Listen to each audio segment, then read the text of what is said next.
"Sir, please take my children," the starving mother whispered. The rich cowboy said, "I'll take you too." Texas High Plains, March 1885. Night pressed close against the wide plains, heavy and wet. Rain fell in fine threads, slicking the dirt until it turned to dark clay. The wind moaned low through the grass, wrapping itself around the lonely two-story house like a warning. Inside the barn, Colton Reyes finished tying the last knot on the Mustang's bandage. The horse blew out a breath, shifting its weight, but no longer fighting him. "There," Colton murmured, patting its neck, "you'll live to run another day." He straightened slowly, rolling his shoulders until the ache cracked loose. His back had stiffened from hours bent under dim light and colder air. He hung the lantern on a nail, brushed mud from his palms, and headed across the yard. By the time he reached the porch, his shirt clung to his back, and the rain had started to thin into mist. Inside the house greeted him with silence, the kind that filled every corner and creaked in the boards. He stripped off his wet coat, hung it near the stove, and poured a little water from the kettle into a bowl. The heat loosened the chill from his fingers. He meant to clean up, maybe pour a bit of whiskey, rub liniment into his sore shoulders before bed. The firelight flickered over the room, the old leather chair, the rifle leaning by the door, the framed photograph of a woman long gone. Colton paused, staring at it just long enough to feel the old ache surface and fade again. He loosened his collar, rolled his neck once more, then reached for the small tin of liniment on the table. The smell of camphor filled the air as he rubbed it into his shoulder, working the muscle with slow, steady pressure. Then 3 knocks, faint, quick, then silence. He froze, his hand still on his shoulder. The clock ticked once, twice.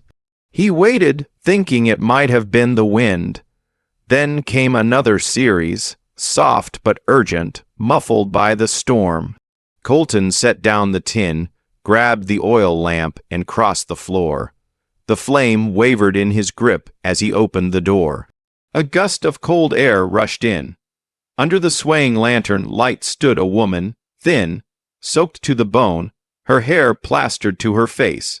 In her arms an infant lay wrapped in a faded quilt, still and silent except for a weak, rasping breath. Behind her, 3 children clung together. A girl, maybe 8, with a jaw set too firm for her age, held the hands of 2 small boys, twins, trembling in the rain. Their clothes were soaked rags, bare feet pressed into the mud. The woman's lips were blue, her voice breaking as she spoke. "Sir, please take my children." Her words cracked on the last syllable, nearly lost to the wind. Colton didn't move. He saw the exhaustion, the terror, the last threat of hope in her eyes.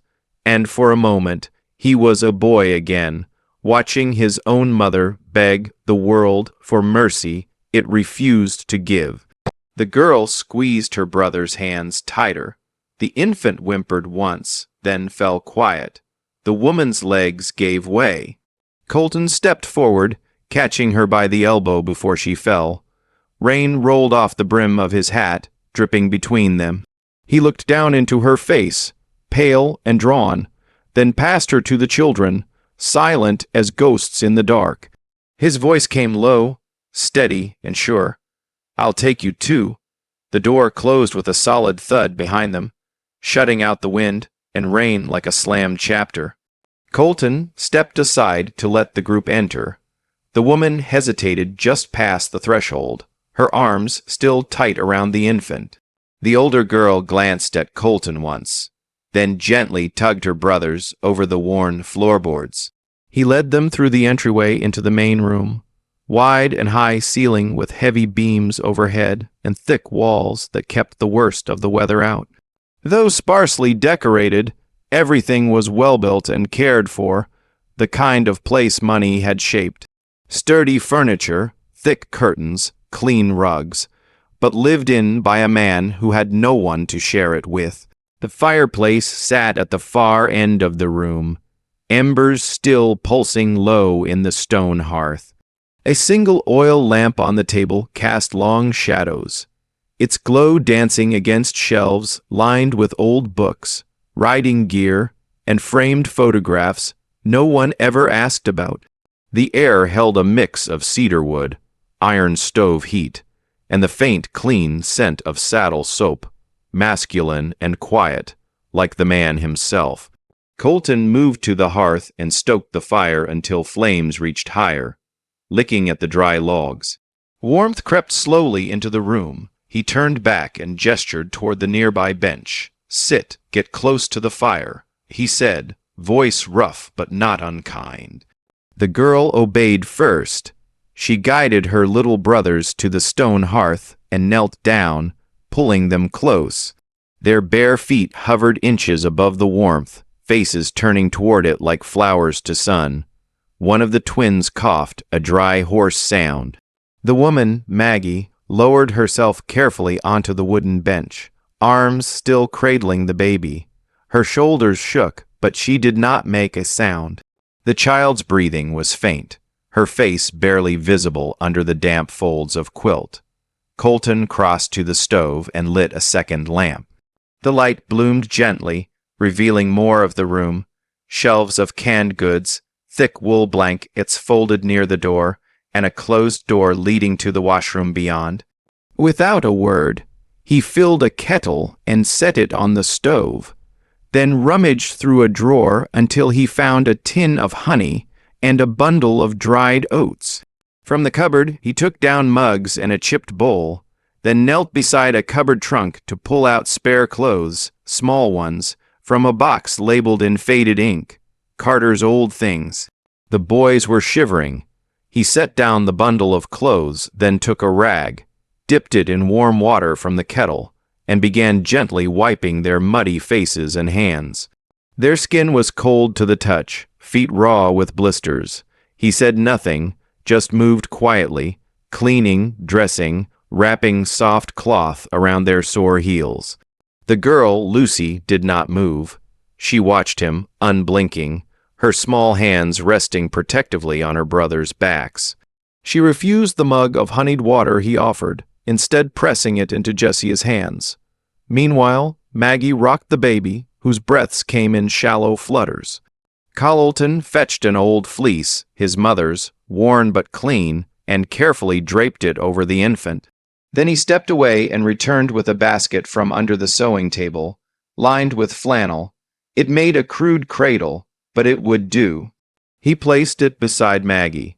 The twins curled up next to the fire, heads resting on each other's shoulders. Lucy began feeding them spoonfuls of the warm oats Colton had stirred together. The girl ate nothing herself. Near the hearth, Colton crouched down with a small pair of scuffed leather shoes. He turned them over in his hands, pulled a needle from the kit beside him, and began stitching the sole back into place. His fingers were strong, deliberate, each pulled tight and precise. From the bench, Maggie watched him. Her face was pale, eyes sunken from exhaustion, but they followed every motion. The firelight catching on her lashes, flickering across the shadowed curve of her jaw. She said nothing, but in the long silence, her gaze said it all. The days passed slowly at first, then faster, as though the house had finally remembered how to breathe. Mornings began with the smell of cornbread and firewood. Lucy stood on a wooden crate by the sink, her sleeves rolled up, clumsily washing tin plates under Maggie's watchful eye. She would glance up now and then, waiting for a nod of approval. Maggie gave it quietly, her hands moving over dough, her body no longer just surviving, but starting to belong. Outside, Caleb and Jesse transformed the muddy yard into a battlefield. With sticks for rifles and ropes as lassos, they played out dusty duels and daring escapes. Their laughter, once foreign to these walls, now echoed through the house like music. One morning, Colton dragged an old wooden gate from behind the barn. By sundown, He had nailed it to the corner of the abandoned goat shed, propped up 2 crates inside, and painted sheriffs in crooked black letters above the door. "For the twins," he said, handing them each a tin badge. "They're both in charge," Maggie asked, raising a brow. Colton gave a rare half-smile. God help this town. Later that week, Lucy sat with Colton on the porch, peeling apples in silence. "Did you ever have children?" she asked, voice flat but curious. Colton looked out at the horizon. "I did, then I lost him." He didn't say more. She didn't ask.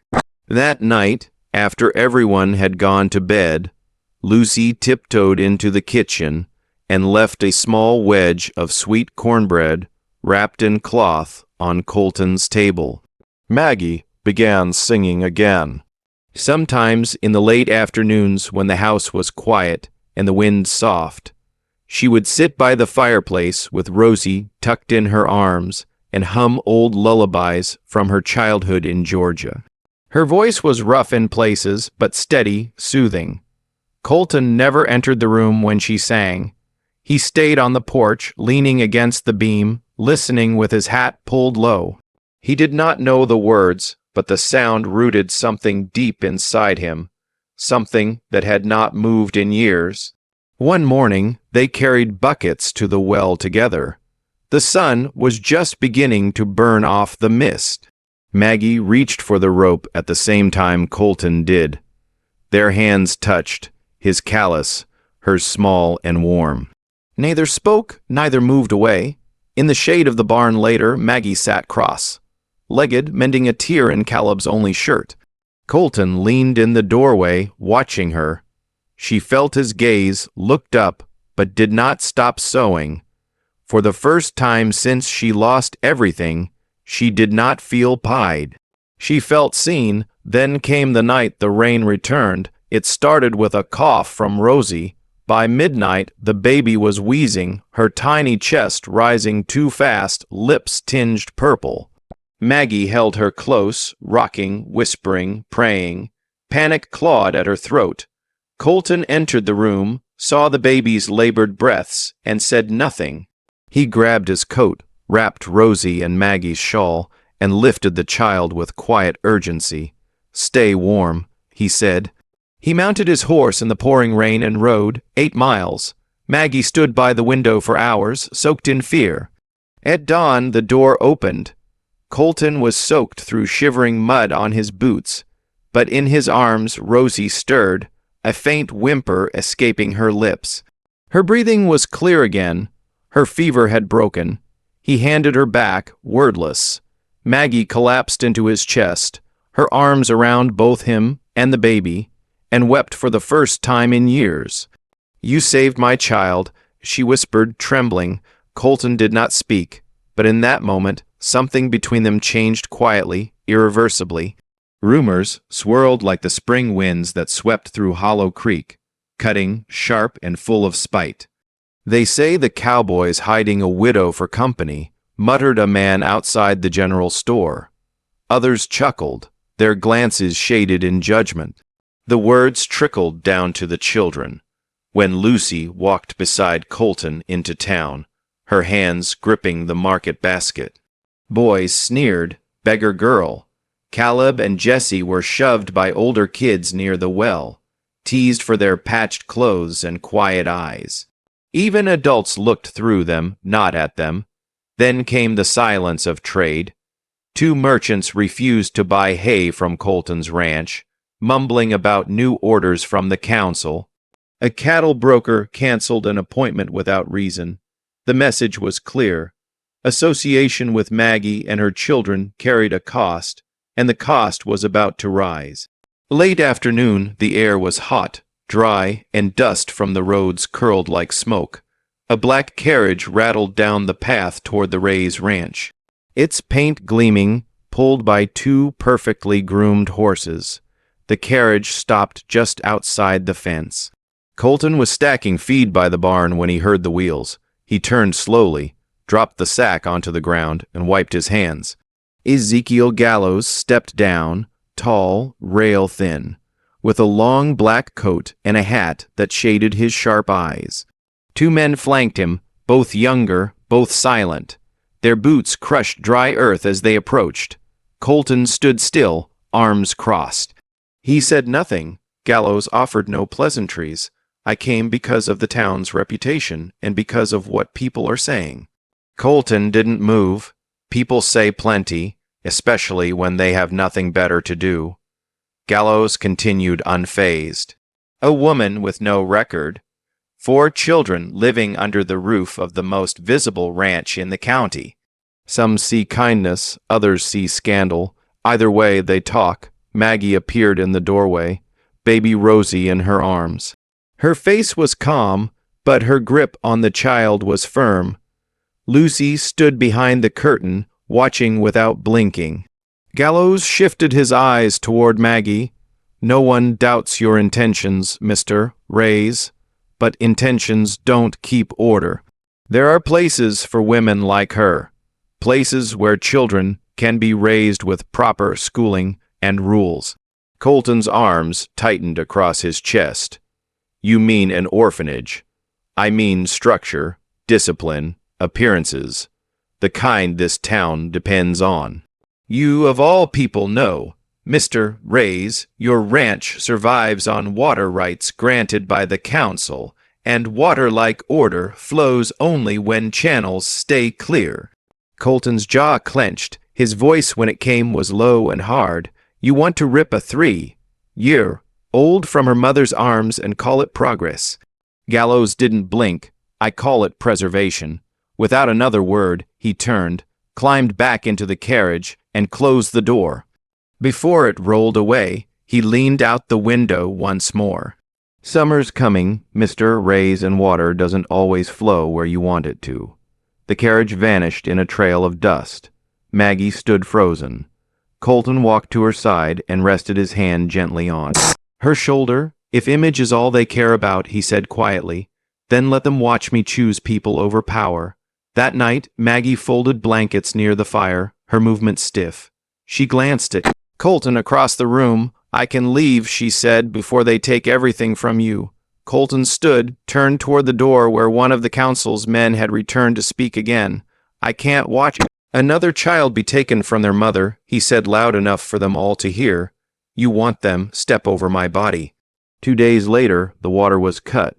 The stream that once ran through the east field dried to cracked stone. The vegetable patch shriveled under the sun. Cattle drank slower. The hired hands left one by one. A land investor withdrew his offer to purchase the neighboring tract. Colton said nothing.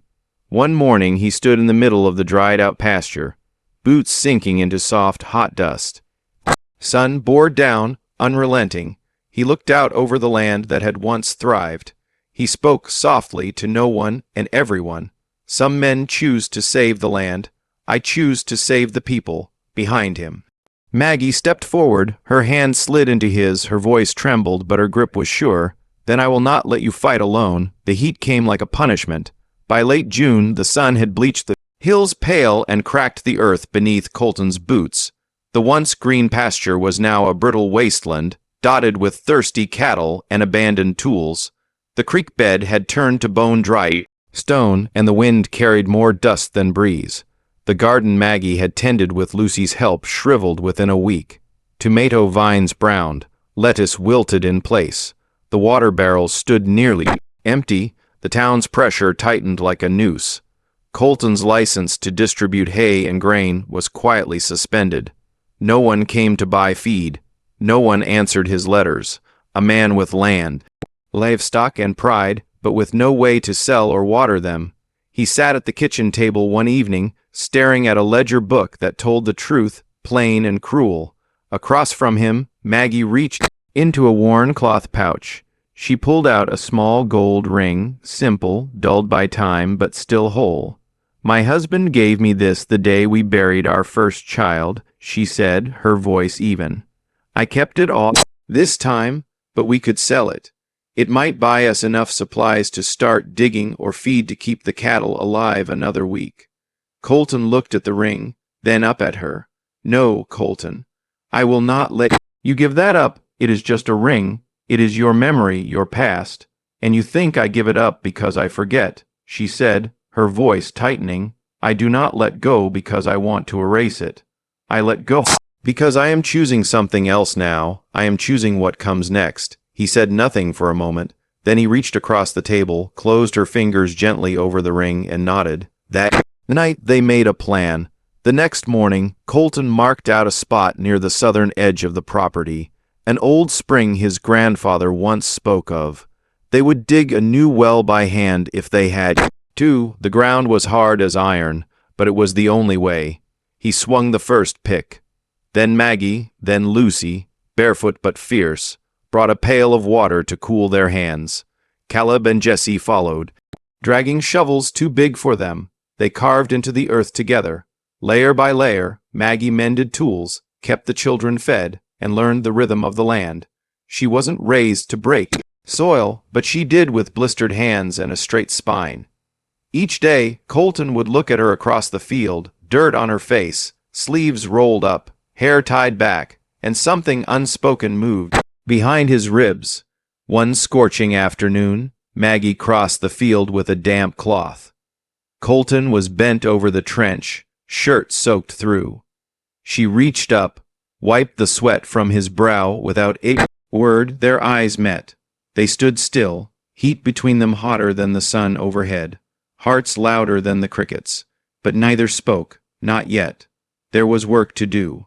Hunger to outlast, a fight to keep fighting, but in the thick air of that endless summer, something had shifted, not just in the land but in them. It came without warning.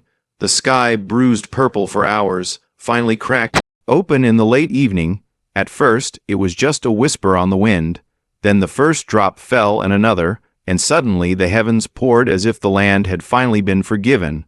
Colton stepped onto the porch, hat in hand, letting the rain soak his shirt. He watched in stillness as the dry earth darkened, as the dust flattened, as life kissed the ground again. Behind him, the door flung open, laughter burst out like sunlight. Lucy screamed with joy, dragging Caleb and Jesse into the downpour. They danced barefoot in the yard, their clothes clinging to thin frames, arms stretched toward the clouds. Jesse slipped and fell, but laughed harder for it. Caleb made a game of catching raindrops in his mouth. Even Rosie clutched tight in Maggie's arms, waved her tiny fists at the sky as if blessing the storm. Maggie stood at the doorway, unmoving. Her lips trembled, then her shoulders. Then, quietly, she crumbled. Tears spilled down her cheeks, lost in the rain. Colton stepped forward without a word. He shrugged off his coat and gently draped it over her shoulders. His fingers lingered for a second too long on the collar. Her eyes met his, startled, soft, searching. "You all right?" he asked. She nodded but said nothing. Her throat was too full. The rain fell steady, rhythmic, like the heartbeat of something older than grief. Later that night, when the house had dried, when the children were tucked under patchwork quilts, and the fire hummed low, Maggie found Colton outside. He stood under the porch beam, one hand on the post, the other holding a cup of black coffee gone cold. The rain had slowed to a drizzle, the kind that hushed everything. She walked up beside him, arms folded under his coat. "I thought I'd never hear rain again," she said quietly. Colton nodded. "I started building fences in my head, preparing to lose it all." "Why didn't you give up?" He glanced at her. "Because you didn't." They stood in silence, the only sound, the soft drip from the roof. Then Colton said almost to himself, "I used to think I was meant to be alone, like maybe that's what a man like me deserved." Maggie's voice came softer than the rain. "And I used to think a woman like me wasn't allowed to dream again. That once you're a widow with 4 mouths to feed, your dreams belong to them." He looked at her then fully, deeply, his voice steady, but thick with something he hadn't dared name. "Maggie, I don't want you to just stay here. I want you to be here. I want you to stay because you choose it, not because you ran out of other places to go." Her breath caught. He wasn't asking. He wasn't begging. He was opening a door she had stopped believing existed. "I know it's not much," he added. "There's no ring yet. No altar, just this porch and these hands and this house that's still learning how to hold joy. Maggie stepped closer. You don't need to ask, she whispered, because I've already answered. He tilted his head, uncertain. We don't need to start over, she said, reaching for his hand. We just keep going. From the moment fate made you open that door. He closed his fingers around hers. The storm passed, but the rain had done its job. And for the first time, Colton Rays didn't just hear hope. He believed in it. The town of Hollow Creek never gave up easily. Just as Colton and Maggie began to rebuild, digging deeper into the earth and into each other, word came from the council office. Their water rights, even if reinstated, remained invalid unless ownership of the land reflected a legal union. The permit was issued to a married couple, said the letter, stamped and cold. Since no such legal union exists, the town reserves the right to revoke water access without notice. Colton read the paper once, then again slower. Maggie stood behind him, her hand lightly on his back. They're trying to push us, he muttered. They're trying to break us, Maggie corrected, but neither flinched. That night, sitting on the edge of their shared bed with Rosie asleep in a cradle and the boys snoring softly in the next room, Colton turned. Maggie, I don't want to get married because they said so, he said. She met his eyes unshaken. Then, let's do it for the ones watching us. He looked to the door where Lucy had scrolled each sibling's name in pencil along the frame, their height marks like rings in a tree. Proof of growth for them, he said. Word spread fast. Within days, plans were drawn for a small ceremony. Nothing grand, nothing fancy, just vows, just truth, just enough to stand before the law and before the children. It was Maggie who chose the chapel. The old whitewashed building near the town square hadn't seen a wedding in years. Its bell was rusted, its pews dusty, but it stood upright like her. Lucy hemmed a dress from one of Colton's old curtains, white, delicate, with lace patterns only visible in sunlight. She borrowed thread from the preacher's wife and added blue ribbon around the waist. I want her to feel like a bride, Lucy whispered, pressing the fabric one last time. Colton wore his only suit jacket, freshly brushed, and boots scuffed but polished with oil. The morning of the ceremony, a small cart pulled up outside their house. A sack of flour, a pie wrapped in a checked cloth, a jar of wild flowers, each without a name. Even the grocer, who once looked away, now tipped his hat when Colton passed him on the street. At noon, under a sky clear and vast, Maggie walked down the aisle, her arm linked with Lucy's. Her hair was tied back with a piece of her old apron string, now clean, now proud. Colton waited by the altar, alone but not lonely. The preacher, an aging man with hands that trembled slightly, asked for silence. Colton turned to Maggie, took both her hands, and began without paper or pretense. I do not need a court to validate this, he said, his voice rough but steady. I do not need a signature to know what I've chosen. But today, Maggie Hart, I vow before this land and these eyes, your children's my own, that I will never leave your side. Through flood, drought, judgment, and fear I stay. Maggie's breath hitched and Lucy's hand found hers. The preacher nodded. Do you, Maggie, accept this man? Maggie smiled, not wide, but sure, I do. Not because I need to, because I want to. Because every day since I stepped into his home, I have felt the kind of safety no paper ever gave me. When the kiss came, it was soft, reverent, and real. As they stepped out into the square, church bell ringing above them for the first time in years, people clapped, not all, but enough to mean something. Maggie and Colton stood on the step, hand in hand, the children crowding around their legs. He looked down at her. You know, this doesn't end the fight, he said. She nodded. But it means we fight it together with our name on the same line. He smiled. That line is just ink. What matters is what we've already written in sweat, in soil, in the quiet nights. She leaned her head against his shoulder, the veil slipping back. In a town that once tried to push them apart, they stood united, not just by love but by choice, not just by law but by legacy. 1 year passed. The land that once cracked under a brutal sun now swayed with golden rows of corn. The well Colton and Maggie had dug by hand never ran dry. Water spilled cold and clear into the troughs each morning, and the children no longer woke with dust in their mouths. Maggie stood in the doorway, her hand resting gently on her growing belly.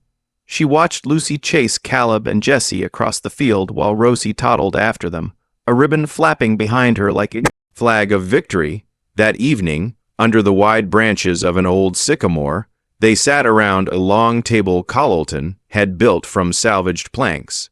It creaked under the weight of roasted vegetables. Warm bread and laughter. The sky turned the color of ripe peaches as Colton wiped his hands on a cloth and leaned back. Story time, Jessie declared, mouth full of corn. Colton smiled and cleared his throat. Once upon a time, he began, there was a man who lived in a big house. It had high ceilings and strong walls, but his heart was empty. He did not laugh, he did not cry, he just waited for what? Lucy asked. For someone to knock on his door, Colton said. Rosie crawled into his lap, curling like a kitten, and did someone knock? Caleb piped up. Colton looked at Maggie, her cheeks lit soft by the lanterns, strung between the branches. One night, in the middle of a storm, someone did. A woman with a baby in her arms and 3 children at her side. Little Rosie looked up at him, eyes wide. Did he open it? Colton smiled, the kind that lived deep in the eyes. He did not just open the door, sweetheart. He opened his whole heart. Maggie reached across the table, placing her hand over his. It was a quiet touch, but it spoke of every promise they had ever made without words. Behind them, the old wooden house stood strong, its porch repaired, its windows glowing with the soft light of oil lamps. No marble floors, no golden gates, but inside warmth. Inside belonging. As the camera pulls back, if there had been one, it would show the children's giggles echoing through the dusk, the flicker of candles swaying in the wind, and 2 people leaning toward each other. In that soft, sacred way only love allows, a voice low and sure would carry over the fading light. Some folks measure happiness in coins, others in fame. But out here in the West, we measure it different. A patch of land, a patchwork family, and someone who opens the door when your whole life's on the other side of it. The wind rustled the sycamore leaves. The table clinked with shared dishes and laughter. True har, derned and homegrown, rose into the twilight. Not a perfect family, but a complete one. If this story moved something deep in your chest, if Colton and Maggie's journey reminded you that love can grow even in the dustiest corners of life, then do not let it end here. Hit that hype button, subscribe to Wild West Love Stories, and join us as we keep riding through tales of grit, heart, and romance that defied the rules of the frontier. Out here, love does not whisper, it echoes, and we are just getting started.